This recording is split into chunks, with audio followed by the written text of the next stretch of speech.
Écoutez, bien sûr, on est déçus, mais voilà, je n'étais pas le favori dès le départ. Monsieur Schneck est élu dans le canton, est élu dans le Jura bernois, il n'y a rien à dire.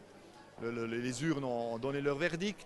Je suis très déçu de mon résultat personnel dans le Jura bernois, de mon résultat personnel à Tramelan et à Moutier. Alors là, j'ai de la peine à me l'expliquer. Alors vous avez la peine, mais comment quand même vous expliquez le résultat? Voilà, alors j'ai eu un soutien des autonomistes sur la ville de Moutier. Ce soutien n'a pas fonctionné puisque, alors que j'étais ex aequo au premier tour, j'ai eu du retard du deuxième tour. Je pense qu'il faudra tirer un bilan sur ça. Donc, est-ce que c'était qu'un coup médiatique de la part du PSA? C'est clair que peut-être moi, je pensais qu'au départ, j'avais besoin de cet appui qui est du Parti socialiste autonome. Maintenant, la fait participation a également fait jouer en ma défaveur.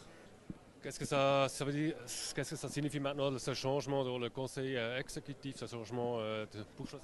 Alors c'est clair qu'au niveau du Parlement, en étant député depuis 7 ans, c'était déjà pénible d'avoir cette majorité bourgeoise. Maintenant, il y aura la majorité bourgeoise au gouvernement. Peut-être qu'il y aura plus de référendums, mais c'est clair que je me fais du souci pour les acquis sociaux du canton de Berne. Le bilan va être dans 2 ans. Maintenant, M. Schneck va certainement reprendre la direction de la santé. On verra l'état de cette direction dans 2 ans pour en faire les premiers bilans.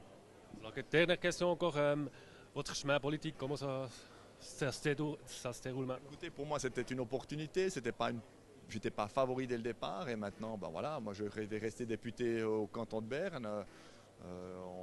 La vie continue et il y aura peut-être d'autres opportunités qui vont se présenter.